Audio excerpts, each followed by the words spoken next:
I guess for the first two.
Hi, Ron.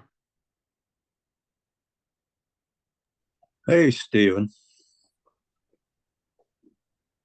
See, I got the day right this time. I tried to sign on last week. Oh, it was, this is, we rescheduled it twice.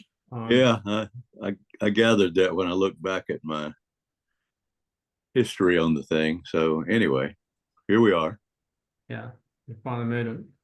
It's supposed to be in fiscal 2024, but, we had, some weather related issues down here Oh in yeah, Florida. I've heard of it. We Yeah, caught a lot of that up here in North Carolina and Tennessee. yeah, yeah. I think it waited Uh, till it got up here to unload on us. That yeah, I'm kind of surprised that it was such a, so narrowly focused that we were hardly affected at all in I have Jacksonville. I But have a sister in Lakeland, and when those things occur down there, usually they have a lot of damage, but they didn't this time. And have a lot of friends with properties up in the mountains of Tennessee, around the Smokies, and over in the Carolinas. It's just awful, terrible. It'll take years to ever recover up there. yeah, People don't understand the power of water. no, I got in trouble with a developer client once. He wanted to put a, uh, gas station in a floodplain. Oh, God. And I said, if there's one thing I learned as a planner is that you can't argue with water. And he didn't take kindly to that. I had a friend who had a developer that was offering him a really good deal on this piece of property. And the developer said it was a site that he was saving for himself, but he was willing to let this guy have it. And this is a smart guy, Georgia Tech graduate and all like that. And I said, well, let me come over and look at it. And I did. And it was right down in the center of a draw. And I showed him on the trees the trash marks of where the water went to. he Yeah, decided he decided it wasn't a good deal. So yeah. And sometimes you it's a it's you're a lonely voice of reason at times in this business. absolutely. Hi, Stephen, it's Mark. My video keeps cutting in and out. Am I on now? You Yeah. are on now, yeah. Okay, great. Good. Okay, let's see who Good. we got here. Anastasia, Got a few minutes. she's on mute, but her image is there. Yeah.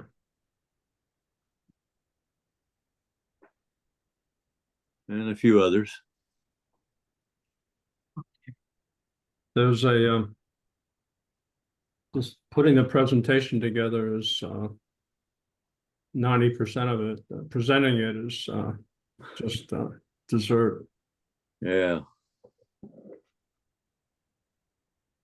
I looked at the list of potential candidates for FAICP, and living where I do, right here on the tri state border, I only found two potential candidates in Tennessee, one in Georgia, and none in Alabama, which kind of surprised me.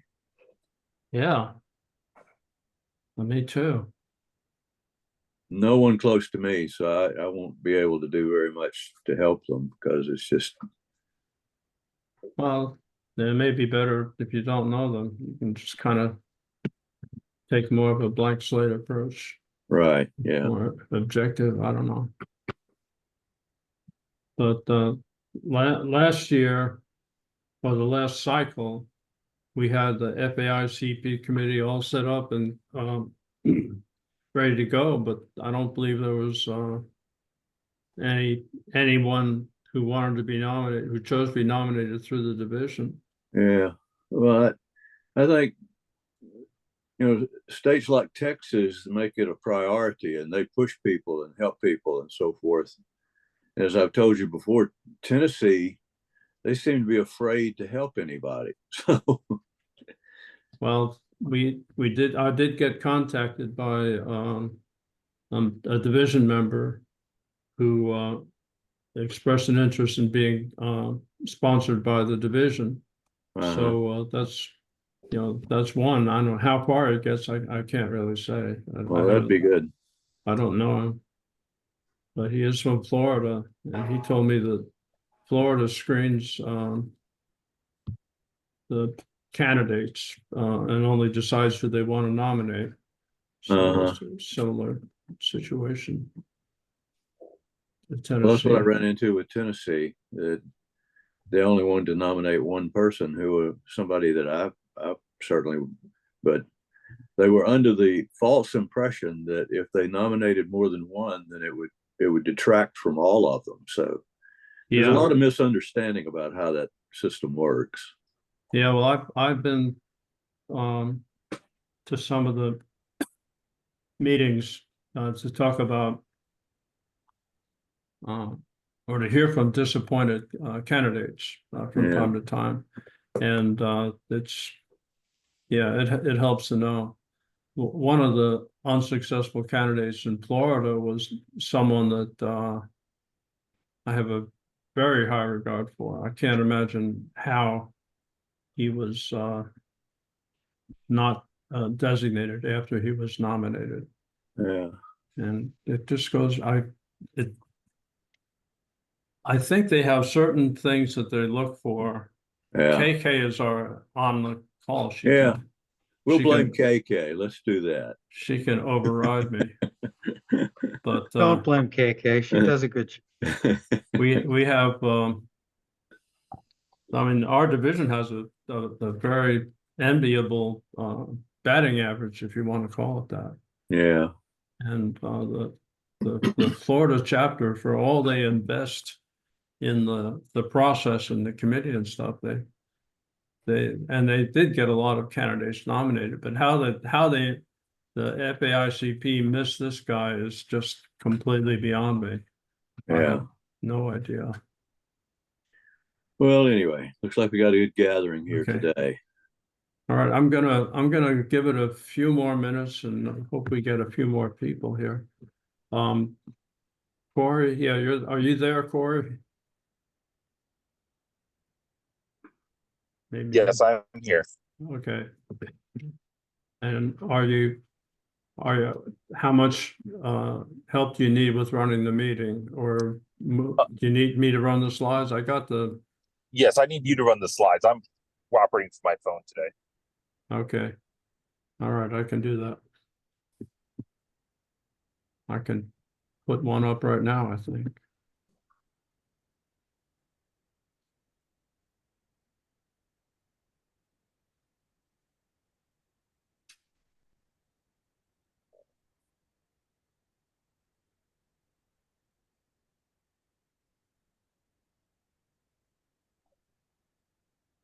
I'm still not good at Corey, is there a way I can compress the screen so I can see the whole screen and not just the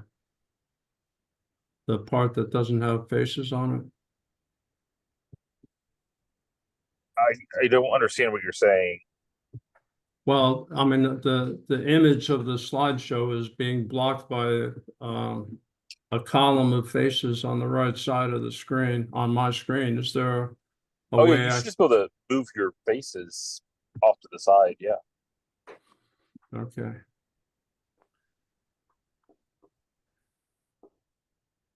All right. All right. See how many have we got now?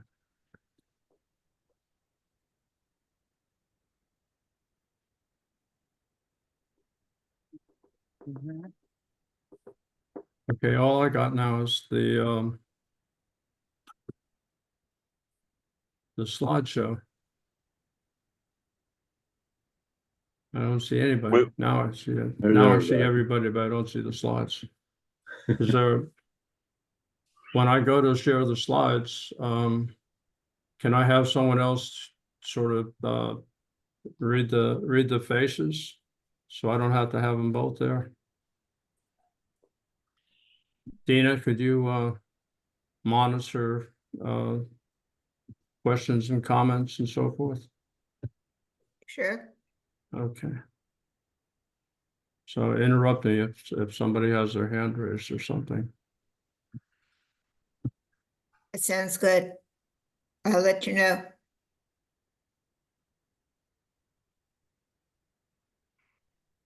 Okay. I'm going to give it a few more minutes to start, and I apologize for having to reschedule this annual meeting twice, and I apologize for scheduling it as late as we scheduled it in the first place. But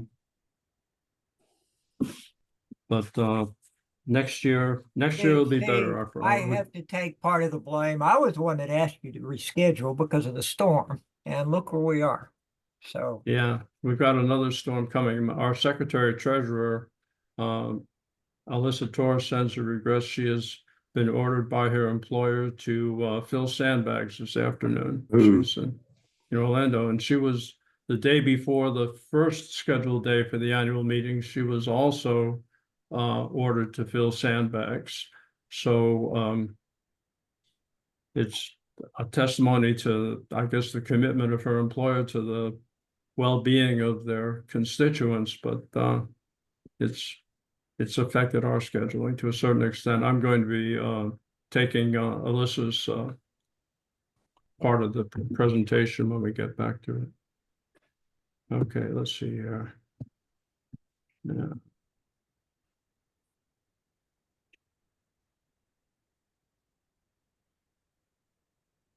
Okay, let's get started here.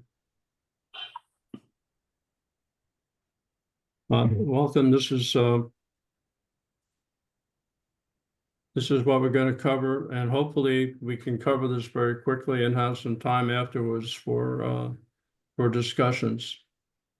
First we'll do it after we introduce ourselves as the members of the executive committee. We'll cover status reports, review the on membership and finances, review the progress we've made and the progress we anticipate in the year ahead, and talk about emphasis areas and priorities for the APA as a whole and the private practice division in particular. And then we'll open up the floor and we'll hear from you about what you'd like us to do in relation to what we think we ought to be doing.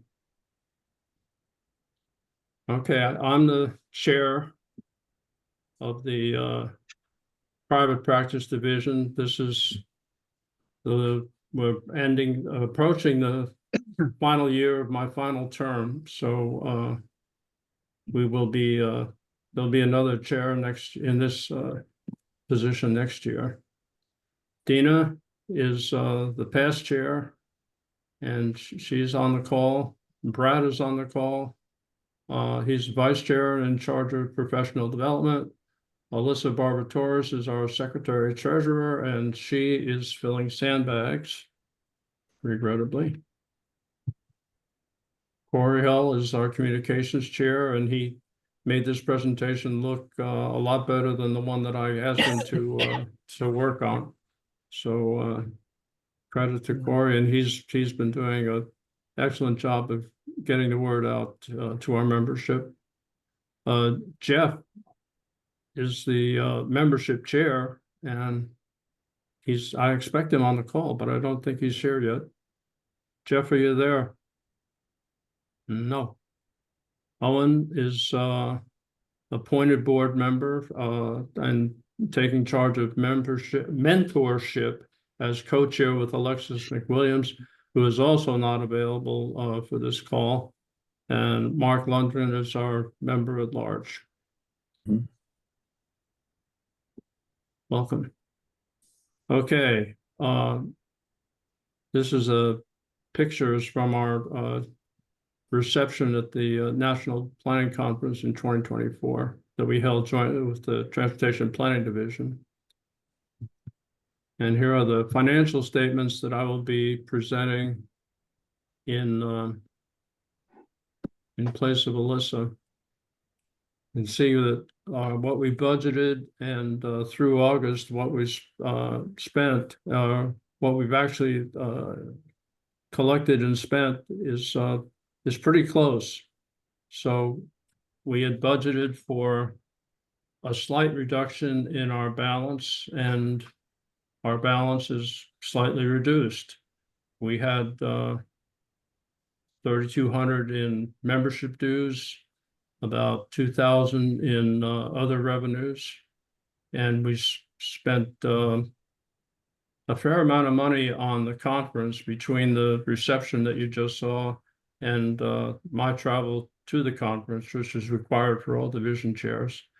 And then education is fees for webinars and certification maintenance. Membership and outreach is $2,000. So we're about where we thought we'd be. This is our budget for next year. And we're expecting about the same revenue for membership. Is based on a per capita.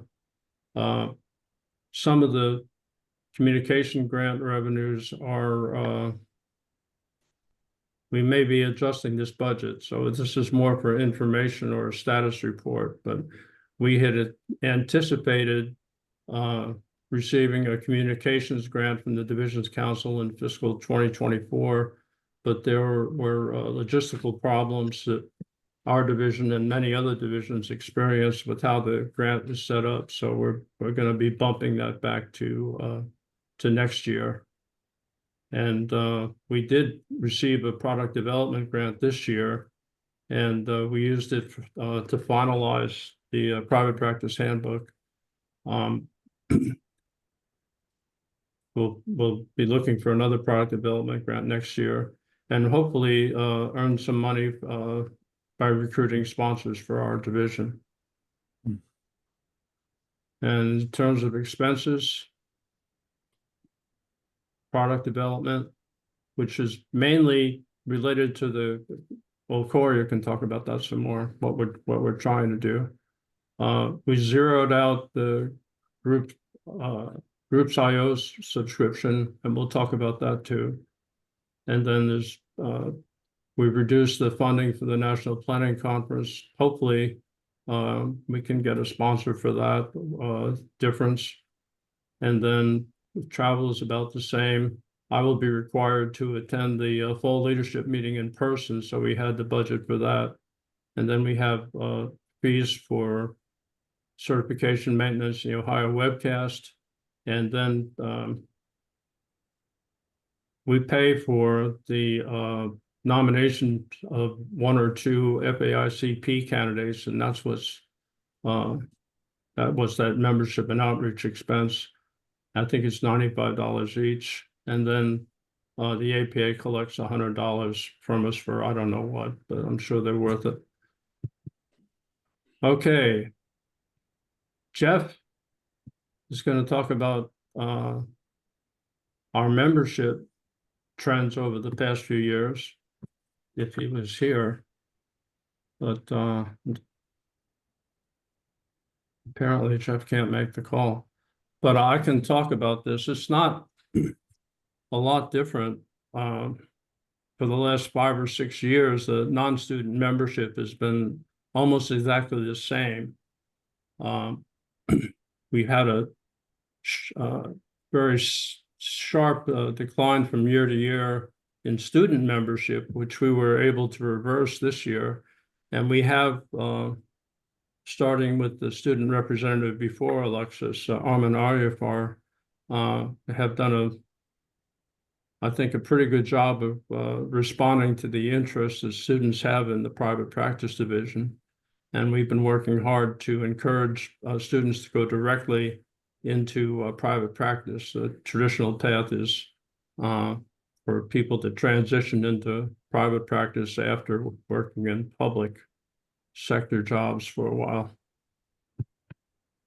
So we did do a member survey, and these are the highlights of the survey. We have detailed results if anyone's interested.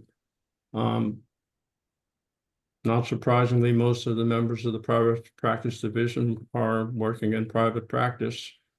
And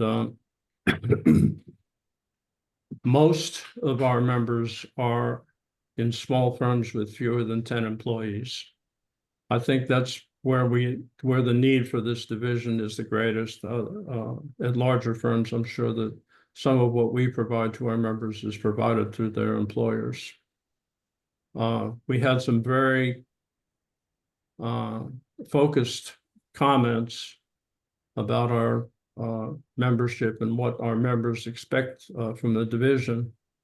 And as we expected, our members are mainly interested in improving their capabilities as project managers, administrators, and so forth. And that's where we've been putting most of our focus.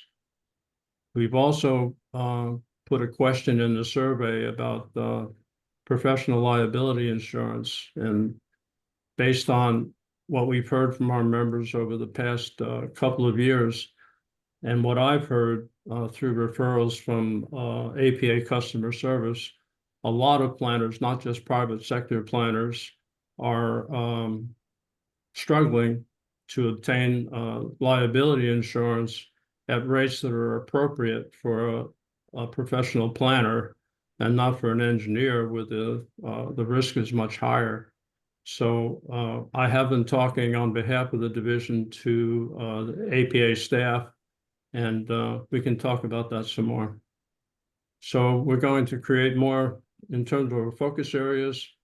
We're going to promote monthly PPD conversations, explore professional liability, try to get more involved with state conferences and continue to be involved with national conferences.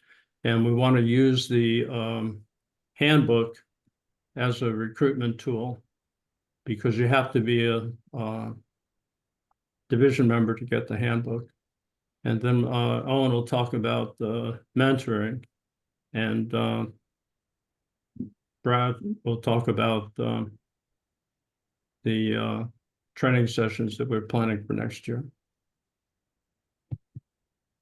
Okay, I'm going to turn it over to the committee chairs who are here now and talk about what we've done and what we plan to do. Dina, could you talk about the handbook? Sure, I'd be happy to. As Steve was mentioning, the handbook certainly isn't new. It's something that I think this division has become known for over the last more than a decade. As our members have requested having a source for information that offers clear guidance to people who have consulting firms, whether they're small firms or if you happen to be in private practice, that's a larger private practice. And so it has been an award-winning document for APA. And it's something that we began to talk about pre-COVID as something that needed to be updated. There's a lot that has changed in the last 10 years since 2014, and new issues that planners are facing right now, I think, are driving the need for looking again at planning and how different practitioners are in fact treating these issues. There are many new ways to market now, particularly with the online burgeoning of communication and proposals online, etc. And there are new tools as well that both that private practitioners use. And so we began pre-COVID to start talking about updating the handbook. We called back many of the people who had worked on the earlier handbook to assist in updating. We had several new people, and we have several completely new chapters as well. We have addressed and updated marketing through social media. We've looked carefully and creatively at ways to pursue work, and also for getting contracts. And we decided once again that this handbook would only be available to private practice division members. It's really been an excellent tool for attracting people to the private practice division and sharing knowledge as members with newcomers to the division. So we have spent the last 3 or so years in calling on the people who had originally written the handbook to update their chapters, and calling on new members to contribute their knowledge to the handbook. And it's been formatted and redesigned. It meets all of APA's branding guidelines. And we talk about and publicize the download link in all of our monthly updates to our members.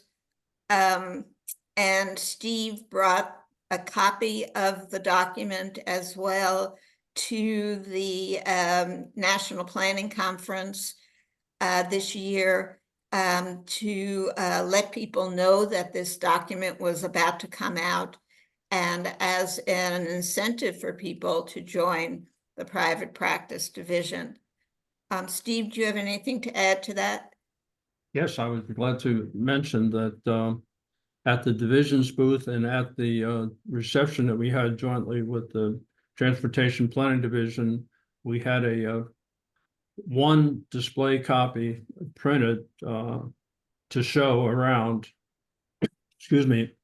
And what I told people was that you could join the private practice division for $25 and get a free copy of the handbook, or you could think of it as paying $25 for the handbook and getting a free private practice division membership. But either way, we were going to get you to join the private practice division. And I want to continue that message. And Jeff is going to, as membership chair, is going to help us use the handbook to bring in new members. I will say that at the conference in Minneapolis, I got 1 or 2 people to join the private practice division on the spot. You know, I was kind of holding the printed copy up as bait, and I had the hook right there, and they filled that out online and they joined right in front of me in real time. So I think the more you look at it and the more you know about it, the more you'll appreciate it, and the happier you'll be to be a member of the private practice division. And I want to commend Dina for taking the lead on this. It's all volunteers, and things with volunteers don't always go as smoothly or quickly as we expect them to, but we have made it to the finish line, and we have a very useful document, a desktop reference that people can use and look up on the spot if they're struggling with anything. And I thank you, Dina, for what you've done to make this happen. Thanks, Steve. I also want to take the opportunity to thank all of the people. And if you look at the second page, I believe it is, of the handbook, there are many, many names of the people who contributed to the handbook. It really is a collaborative effort. It's a lot of people sharing their experience and knowledge about private practice. And it's remarkable that people have been so generous with their experience and their time. We really appreciate it. And I second Steve's thank you to everybody. It's written in what I would call a non-academic style. It's very conversational and easy to understand. All right, let's see who's next here. I wanted to start off with the private practice handbook because that is what's been consuming most of our capacity as a committee, and we're looking forward now that it's done to energize the private practice division through its committees in the year ahead. Hey, Steve, this So- is Brad Streeter. Could you or Dina we have one of the members asking how to get the handbook on Right. on the chat? If you get a update, and we send one out every month, I'm sure, if you've got an email update from the private practice division, a download link is in the update. That's correct, right, Corey? Let's see. Yes, that's correct, Steve. That's, yeah, so also I think you can download it from the private practice webpage. Yes, you have to be logged in to the APA national page first to get access, though. But yes, Yeah. it is downloadable from our webpage. But try to, you can probably get access to it without actually being a member, and don't do that. If it is, it's kind of firewalled. If you go through the webpage, you have to log in and you have to prove that, that you're a member. But if it goes into the if it's in, is there any kind of a barrier, Corey, if they go through the update link? Ultimately, it sends them through to the same link. So even if they go through Oh. the newsletter link, they'll have to be logged into the website. So Okay, well, that's a relief. I hadn't realized that. I thought we were just handing them out to anybody that had access to the newsletter. But no, it's not the case. So you have to log in, even if you have the link in the newsletter, you have to log in and establish you're a member before you can download the handbook. That's correct, right? That's important. yes, that's correct. Okay. All right. Somehow or other, being a member myself, I wasn't sure how we were restricting access to the handbook to the membership, but it sounds like we got that covered.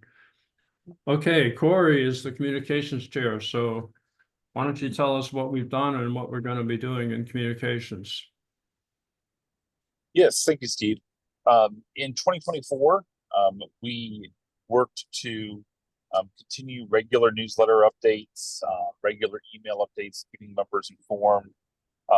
We are trying to enhance some of our communication techniques and methods through enhanced graphic designs. We're hoping to have that rolled out here in the fourth quarter of 2024. And we've had some assistance from more individuals and members on our communications committee to handle all of this. In 2025, we're really going to try to focus on our primary channels of communication, our newsletter. In our survey, a lot of people get their news about the division from our newsletter. So we're going to continue making sure that's the primary source of information. Referring people back to our website, because there's a wealth of information on our website, not only the handbook, but all kinds of other information. One big change that you're going to see is we're forgoing our groups.io membership, as Steve mentioned earlier. That website just really wasn't getting as much use as we really had hoped. A lot of people are wanting to go to LinkedIn and have conversations. So one thing we really want to try to do is engage our members with conversations online about topics through that LinkedIn page. So I encourage everyone to look at that as well. Thank you. All right. Okay, next is membership. Jeff, I'm afraid Jeff's not with us this afternoon. I want to commend Jeff for getting the membership survey out and processing it and letting us all know what we need to know from the survey as leaders of your division. And I'll just walk quickly through these bullet points. He did do the membership survey, which is a very I need to warn you all, there's going to be a dog barking in about 15 seconds. My wife just came in the back door. Okay, so we're promoting the private practice handbook, as I mentioned, is a key element of our membership recruitment strategy. We're going to supplement that with a welcome package to new members, a welcome message telling them new members what they can expect, and any members we lose, we'll try to find out why we lost them, so that we don't make the same mistakes again. As we've mentioned several times, the handbook is a key part of the membership strategy. We did ask survey respondents if they were interested in serving in a leadership capacity in the division. We got a very good response. And we've also had a presence on behalf of the private practice division at national conferences, and also at least in the Michigan and Florida chapter conferences, we've been promoting the private practice division. I'd like to expand that. And as I've also mentioned 2 or 3 times already, on behalf of our members, we are gearing up to explore professional liability insurance options, not only for our members, but for members of other APA divisions. Okay, Owen. Good afternoon and welcome to everybody. It's kind of auspicious that my committee report would follow the discussion about the chapter handbook. My committee, I think, is the newest, and I want to applaud all my other fellow leaders and committee members who I think have probably accomplished much more than I have. And if I've been deficient, I want to apologize. I feel like I'm just learning to swim. But I mentioned the handbook because the highlights of the mentoring program are to bring new students into the organization with the idea of helping them direct growth in their careers. So it's kind of a personal form of professional development handbook, if you will, in the sense that we're hopeful to expose students to what the world of private practice might really look like, and to help them navigate certain challenges in their career that might be specific to private practice. We've added a new student representative this year, which obviously is important in understanding, what the students themselves need to enhance both their learning objectives and their early career moves. That student representative in this situation is Alexis McWilliams, who's with FSU's Florida State University's planning program in Tallahassee. For those that don't know, there are, I think, 5 major planning programs in the state of Florida, as well as being in private practice as a consultant. I'm a faculty member at one of those programs. But the point is, the mentoring program and its emphasis on students has a large body of potential future planners, potential private practitioners here in the state of Florida before we even think about going nationally and globally, although it's certainly important that we reach out as much as we can to all people in the appropriate age group. For the next year, clearly the intent is to expand the foundation that we've launched in the last 12 to 14 months. The biggest single challenge is somewhat of a negative word, but it's something that needs to be logistically managed, is the linking of mentors themselves with students in particular that are interested in having a mentor. So far, I've received communications from both established planners and with students that seem to share this same interest in having a mentor. Hopefully, fairly soon, by connecting to other divisions that want to reach, this same audience, we will find some accomplished professionals that want to link with younger planners or other planners if that's the case. And, an emphasis here, at the risk of being redundant, is to bring more students into private practice at an earlier stage of their career. It's been observed by our members and perhaps just others in casual conversation that the normal educational pathway to planning really emphasizes a public sector career, which is certainly important and inviting, but it doesn't really showcase what options might be available with a private practice focus. We hope to fill some of the gaps in that information by creating this mentor program specifically with students before they choose a specific pathway. I think that's about it, Steve. Okay, thank you. Brad, you want to talk about professional development, where we are Sure. and where we're going? Yeah, this is Brad Strader. I work with a firm called Sincar Consulting in Metro Detroit, Michigan. So professional development, we just formed a committee a little bit before Owen's committee. And actually, since we've got like 15 or so on, we're looking for 1 or 2 members for this committee. So maybe after I get through with this, let us know in the chat. So Corey can link you up with some of the areas where we need assistance. So I'm going to talk a little bit about professional development. I think when we've reached out to our members, the number one thing that they've talked about is the planning handbook. So we put a lot of effort in, especially led by Dina, to update that. We've had sessions on the handbook and individual chapters and rewrote the chapter.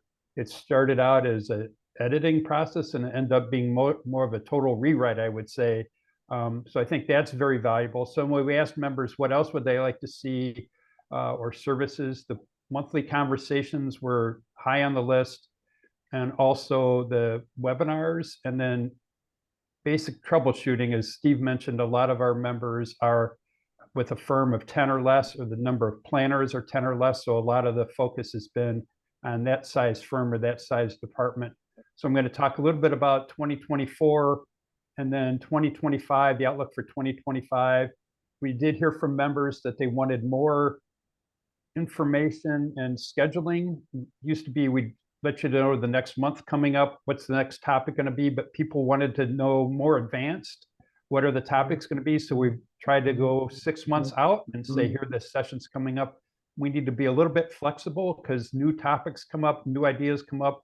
So we want some fluidity to it, but we wanted sort of a more of an outline of what's coming up in the next 6 months or so. And then we've had good success with a couple of webinars annually, but now we're looking to organize 4 or 3 or 4 for the 24-25 season. And in some cases, we're working with other divisions, especially the transportation division. And then we're working with Corey and Owen to integrate students, because some of the students we reached out to didn't really know what was a private sector planner. Some of the professors were told them that either you go work in the private sector, which is mostly developer entitlements, or the public sector. But a lot of the best work for comprehensive plans, master plans, zoning ordinances, form-based codes, corridor plans, many of the innovative things are done by consultants. So you can be in the private sector, but work primarily or mostly for public sector projects. So that's something that we wanted to reach out to. We started back in the Philadelphia conference, reaching out to students at the career fair and saying, here's the benefits and the contrast between public and private sector. So we're going to do more with that and work with Alexis, our new student member. And then go to the next slide, Steve. So to recap 2024, these are some of the things that we've talked about. So we did have an overview of the private practice handbook, and I think we're going to do that annually because new people join and so forth. And to keep that fresh, we're going to have, I think, an annual, either a webinar or a conversation on the handbook. Some of the things we talked about toward the end of last year were APA leadership, kind of getting back to maybe APA leadership, and some of the professors that are teaching upcoming planning students don't really understand PPD members and what we do and so forth. So we had an outreach to them. making sure that they're aware of the breadth of services that private sector planners provide.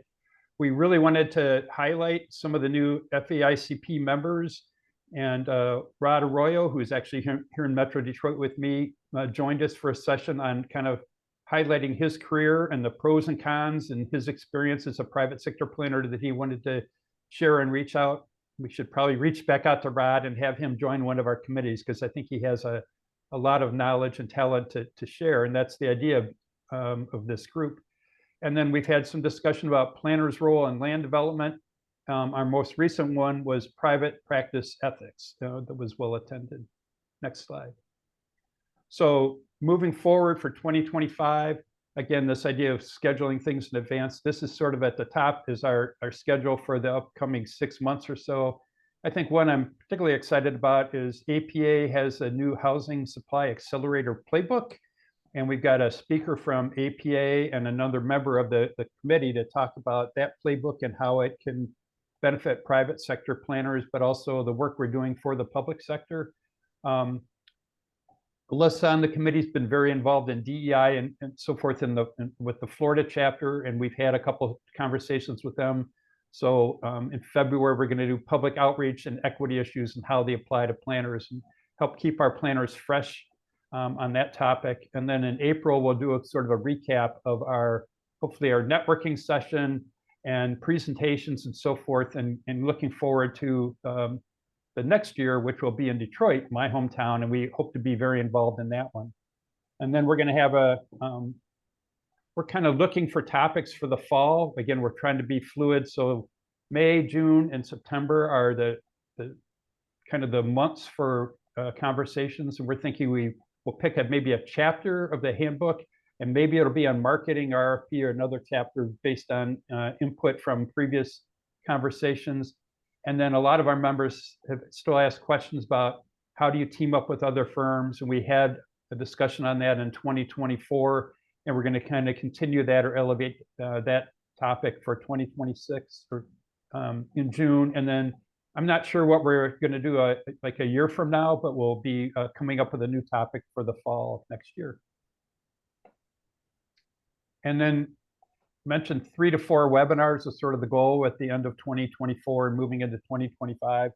Our first webinar will be a companion with the transportation division and potentially with the Institute of Transportation Engineers. They have a new recommended practice on multimodal transportation impact studies and guidelines for zoning and so forth that a lot of our members were interested in. So we're working on putting a joint webinar together on that.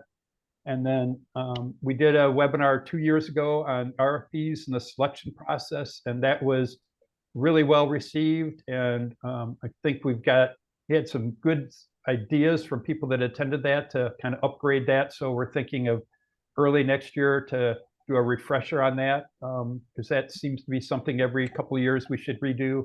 And then a number of our members, as Jeff would have mentioned, have said when you're in the private sector, there's so much going on with sustainability and climate change and all of these new forms of energy, and how do you accommodate them in plans and resiliency and so forth, and how do you accommodate those within the budgets, because sometimes these things are added to RFPs, but there's no additional funding. So what is the level of analysis that needs to go into this? What are some of the APA guidelines that are out there for some of this? So that will be another webinar for sort of the middle of next year. And then for the fall, these are some potential topics. One we've heard from some of our members, especially starting out a firm or with a small group, is how do you calculate hourly rates? What is a reasonable thing to charge that affects the community and the types of work that you're doing? And then always things are changing in public involvement and virtual meetings and so forth. So what are some of the best practices our members have used and how to apply those? So that would be another topic maybe for the September meeting. And sorry, the last one is some people work in both on the municipal side or public sector side and private sector side. And how do you negotiate that if you're working with some communities, but you're also working with developers to get projects approved? And how do you strike that balance? What are the ethic issues to involve? Can you work for both? And what are some tips? So that'll be another potential topic. Thanks. Okay. this is a plug for the next National Planning Conference. And it'll be early this year, late March, early April in Denver. And this is the official list of what the session topics will be in terms of categories or general topic headings. I want to mention here that we are working, the Divisions Council is working with the APA people who select sessions, so that the sessions that are selected and actually included in the programs will be vetted, if you will, by the experts from the divisions in these different categories like housing and so forth. I think there's room for improvement. In-house sessions are selected for the conference program, and the Divisions Council feels pretty strongly that the divisions themselves need to be screening these sessions before they put in a program, or play a more active role in screening the sessions than we've been playing over the past few years. So if you're interested in helping out with that on behalf of the private practice division, please let me know, and we'll try to plug you in. If you have submitted a session for the next annual conference and you would like it to be promoted by the private practice division, again, please let me know. And if you've submitted a session and it hasn't been selected for the next conference, I'm especially interested in that, because you can tell that we're looking for content here, and we want content that reflects the priorities and needs of members of the private practice division. So there's a good chance that if you have a session, whether it's been selected or not, that we could help you promote it, and perhaps include it with our own programming. So please let me know, and we'll see how we can work together to make your session or your proposed session successful, or at least help to promote it.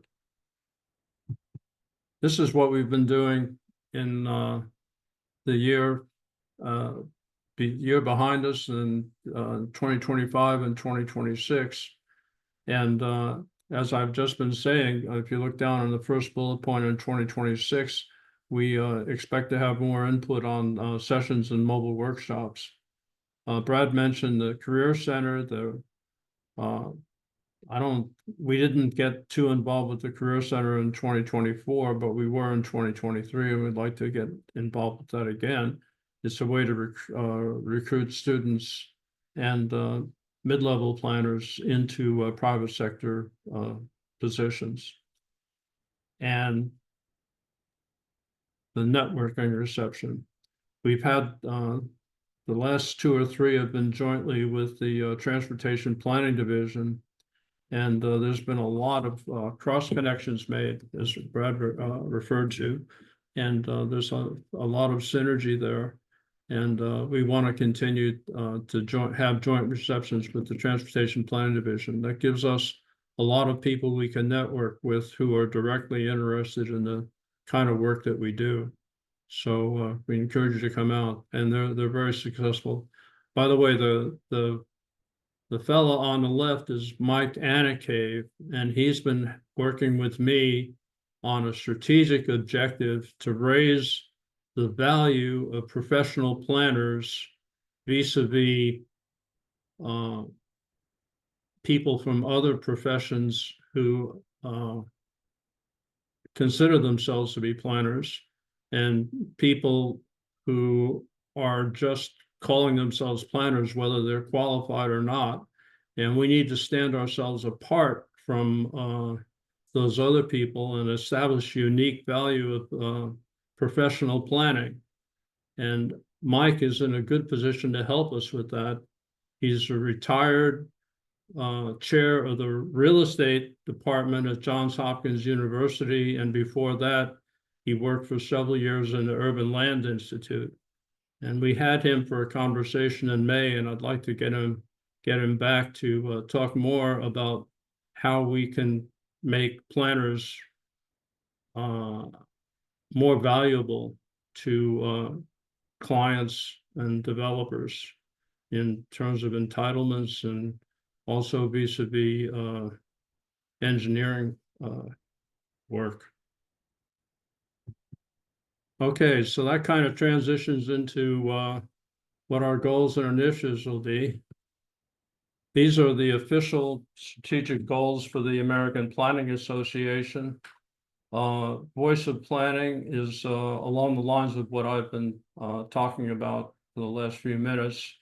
Equity is a issue. EDI is something that the APA has been pushing hard for, and against some resistance. Upskilling of planners is also another tool for helping us to be more appreciated and more valued in terms of what planners can contribute to their communities and their employers and clients. And we've mentioned the Housing Supply Accelerator. The other initiative that I targeted back down here is a welcoming environment. There's been a few issues, excuse me, that have faced people who work as planners in relation to harassment. And there's been a lot of interest among various divisions in strengthening the APA's position to protect its members from undue harassment. And they have made some significant progress. When I say they, I mean the leadership of the APA. And there is a policy out there. It's still a work in progress, but the question that I've been raising is, does it apply to planners in their workplace or just planners in their professional associations? And I think it's the position of the APA leadership is that we can't afford to get involved in workplace issues. So we're pretty much focused on professional meetings and relationships within our own organization and trying to curb harassment where they might occur where it might occur in those situations. These are the goals of our own private practice division, and you can see where they dovetail with the APA's goals. Promoting DEI and workplace security is what I would call a welcoming environment. We want the APA to know what private practice planners want and need vis-a-vis planners in the public sector. I think there's almost a default assumption in the APA that planners work in the public sector. And as we know, that's not really the case. So we want to amplify our voice on behalf of private practice planners with the APA organization and leadership. I've mentioned 2 or 3 times already, we want planners to be worth more in the marketplace than we have been in the past. And a key element of that is for planners to have some professional liability insurance. I keep telling people, you wouldn't ask a plumber into your house if you didn't think he was bonded. And I feel that planners ought to have a similar credential that to distinguish professional planners from planners who are not as reliable, not as knowledgeable, or not as well established. And the liability insurances would be a key part of that strategy. So that's about it. We've been talking at you now for too long, and I apologize for the length of this. But I would like to stop sharing and start listening. What do you like and what don't you like? I want to recognize KK. Was the chair of our FAICP committee, and you heard Owen. I'm planning. Owen may not know this, but I'm planning to pirate a few members of the FAICP committee onto the mentorship committee. So I stay tuned on that one. That's I think there's an opportunity there. Yeah, I think if you look at the pictures of the people on this call, that's probably one of my biggest concerns is all the silver hair. And so I really applaud you guys for working on the mentoring. It's really important as we move forward. I look at other big national organizations that I'm part of, and as they age, they're not aging so well. They're not getting a lot of younger members anymore. Gen Zs that I work with and the millennials are not as big on joining and doing those kind of things as we were. So I think it's really important that we get some of that youth into this and try to make sure we understand what their interests and resources are. Well, we have I think the highest proportion of the division has a higher percentage of FAICP members than any other division. I think that's what I'm trying to say. And there are other divisions, especially what they call the population divisions, like planning in the Black community and LGBTQ and so forth, where I think there's a corresponding imbalance that most of the younger members are younger. And I'm hoping that we could kind of pair us with one or two of the population divisions so that we can pass along some lessons we've learned about how to be effective and successful as a planner and to people that are just starting out or looking for that kind of direction. So I leave that to Owen. I also want to mention the student representative we had before Alexis. He was a member of the division for about half of this past year, Armin Aryafar, and he was the one who recruited Alexis. They worked together in Tallahassee, and they're both FSU students. So she's sort of carrying on from him, and you can see we had a bump up in our student membership, and I credit Armin for that to a great extent. So yeah, I'm looking forward to what Alexis can contribute. Right. As a former prof at Ball State's planning program, one of the concerns is that most of the profs are not AICP, not APA members, or even practicing planners. And so they're not getting the students, at least at the university I'm most familiar with, are not getting the connection through their professors to APA or anything like that. And that's, again, another reason why I'm supporting the idea of doing more at the state chapter conferences and stuff to try to pick up some of that interest there. So it's, I guess, just a product of the times, but it's frustrating. Well, yeah, and a lot of I'll call it the academics or professorial types tend to belittle the importance of actually doing a project on time and under budget. And I think a lot of what clients are looking for is a more disciplined approach. And if you are consistently reliable, they're going to want to work with you. And they don't teach planning students to be consistently reliable, but not, at least not in terms of the bottom line or holding to a schedule. So, we're not Michelangelos out here. We're craftsmen, and I think the value of our craft needs to be emphasized. I see Jeff is on the call. I'm glad you could to see you. I had as long as I had the presentation up, the presentation was all I could see. I don't know when you came on, and I might have talked right over you. But if you could just kind of introduce yourself and talk about personally from your own standpoint as the membership chair, what you found out from the survey and where you want to go in terms of membership development. We did cover it.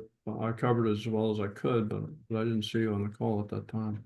Did I miss it? I had it down as 3 o'clock Central Time. Was this 3 o'clock Eastern Time? Is that what? Yeah. When I accepted it, it didn't change it. So I apologize. I'm on Central Time. Wow. Okay. Well, hello everybody. I'm Jeff Ray. I'm in Nebraska. I'm a consultant with JEO Consulting. We're an A&E firm across the Midwest. Apologize that I missed it. So the membership survey that went out earlier this year and about a month ago or so, we had a great response. We had over 80 responses, so we were thrilled to have that. I'm going to pull it up here real quick. We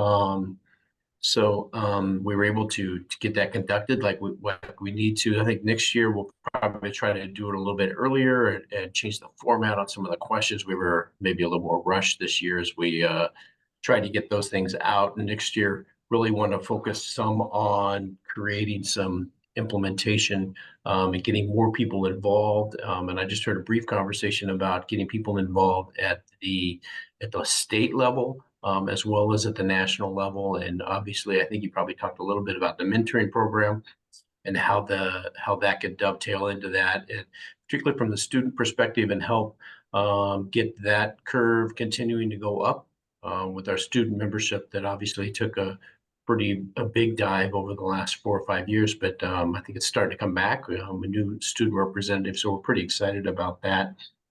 Getting some of those things going from that perspective as well. Other things from the survey. My slide here we go. So the majority of the folks that did respond are in 90% of them are in the private sector and continue to operate in that. Interesting, about 60% had been there less than 5 years, so a fairly new membership. So not a lot of institutional knowledge of what was done previously and what was done prior to, I'd say, even COVID. So a good opportunity to really get new life and new blood involved. And I think you probably talked a little bit about how we get more people involved in the leadership side, how we do some succession planning, getting those individuals engaged. Part of the survey also addressed what areas you would like to get involved with. So there'll be some follow-up with those individuals that gave names and numbers and different things that they want to be involved with, as well as some of that mentoring side. So some of the priorities then were continuing to talk on our monthly talks about best management practices, maybe some networking and teaming opportunities that would potentially be available as well. How to continue to market and do some more client development type work, as many respondents were very small firms or sole proprietors, and obviously those are challenging when you're wearing all the different hats for your own firm, and trying to do all of those things. And then a big thing, and I'm not sure how much conversation you had about this, was just talking about how can the APA help us on the PPD side of creating some private liability insurance, and the difficulties that some individuals have had to get some of that, and then how we can expand that to make it easier for individuals to join the private practice, and to encourage that not only with the students, but throughout our entire profession, and that Also have a little bit of an image issue, and I think we've talked about this in other situations, particularly on the ethics side, as the ethics cases seem to come out. Somehow the private practice planner always seems to be the bad planner, the evil planner, and the one violating the ethics in all the case situations. So like, hey, what's going on? Why am I always the bad guy here? I've been on both sectors.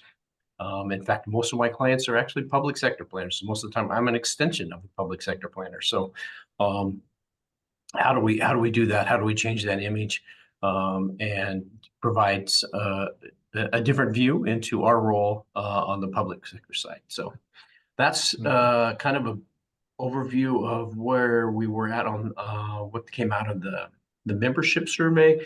So we want to continue to improve benefits, help practicing planners, some of the things, the difficulties that they're running into, and then encourage and grow our particular niche within planning. So. Okay. All right. Okay. Thanks, Jeff. Yeah. Steve, Dina. I don't know if you had a chance to look at the meeting chat conversations. Some of them are very interesting.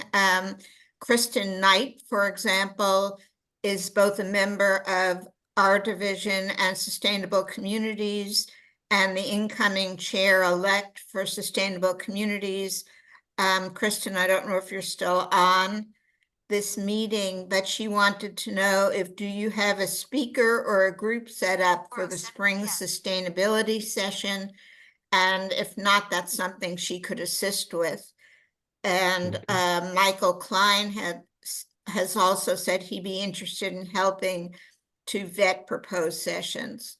So I think we have some people who are volunteering and willing to help, which is great. So I recommend looking at these chats Okay. and Corey, see how we can can follow through on some of this. Can you archive the chat for me so that I can sit down and read it after the meeting is over? I will try, but if someone else, because I'm still on my phone and it will not let me archive chats, so I will try if I can. Okay. Let's see here. Let me just go through this chat box here.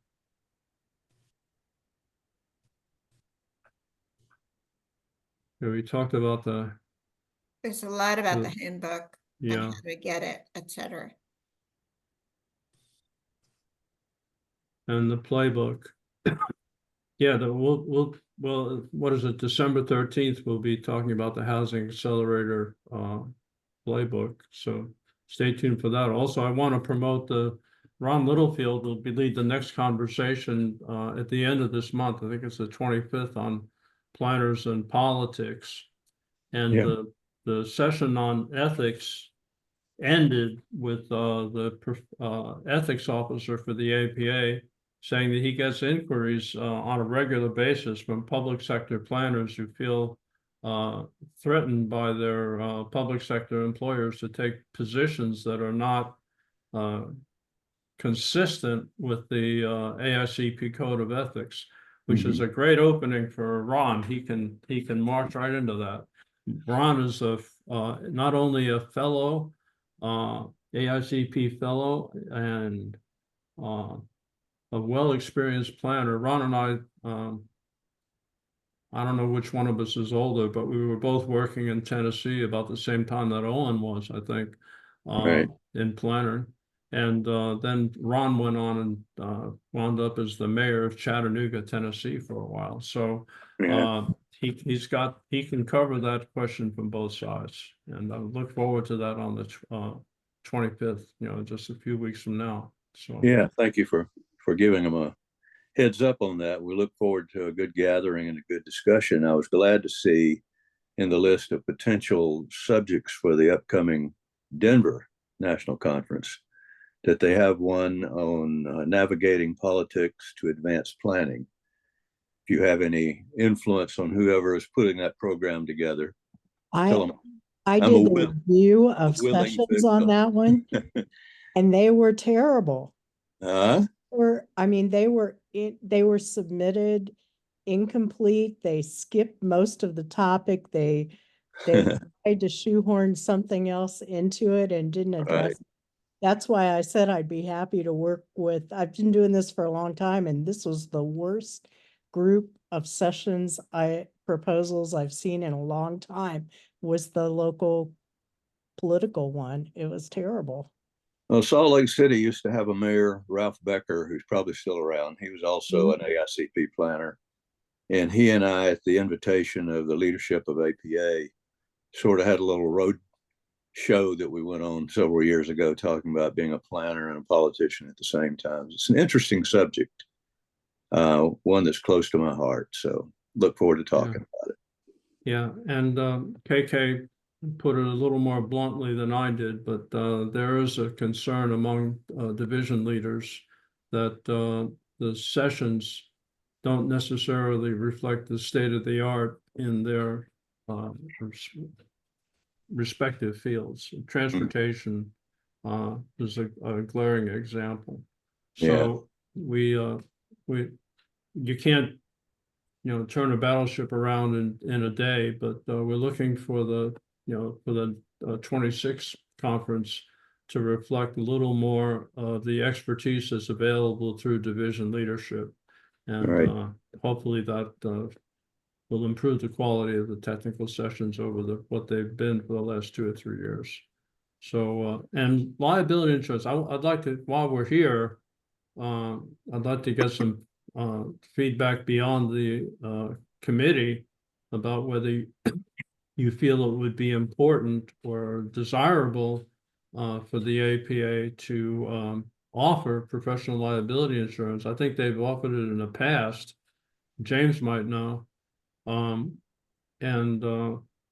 it's something that my conversations with Mike Anacave lead me to believe that we need to create a distinction between what I would call nominal planners and qualified professional planners that's sharper than what it is now.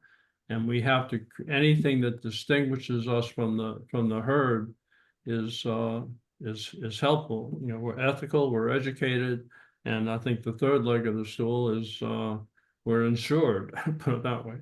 And so that's where I feel like it plugs in.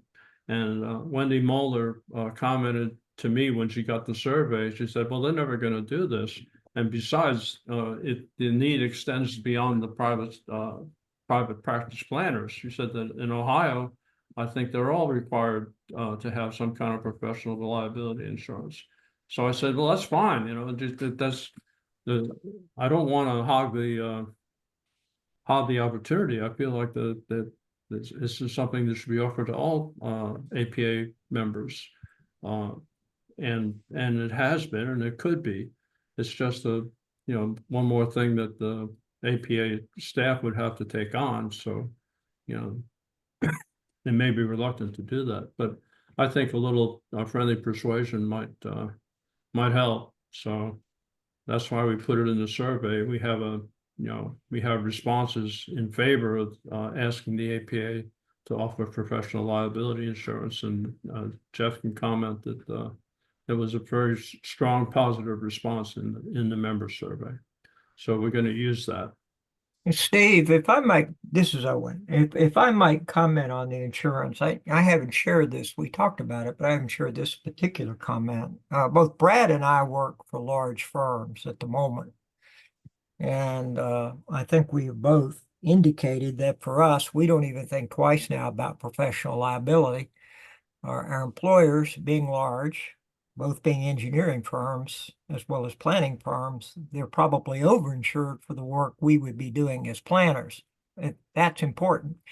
What I didn't mention in our last gathering, as a small firm that was subsequently bought by this large engineering firm, I had insurance with a group called Letzo, and I knew several other planners or planning firms in Florida that had Letzo, and they were, or at least left me with the impression that they were sanctioned by the American Planning Association. We're going back to the 80s, the 90s, and the early 2000s. And I don't know what has become of Letzo, but for those who don't have private insurance, I mean, I find it incredible that you can even work for a public agency without actually offering up some kind of certificate. And what was essential in the Letzo case was that you do have the certifications. They weren't going to insure people or a firm that couldn't be properly credentialed as being able to provide the expertise, which is kind of what you're talking about. Well, Owen, just to update you, I had Letso for 25 years or so, more or less. And they dropped all of their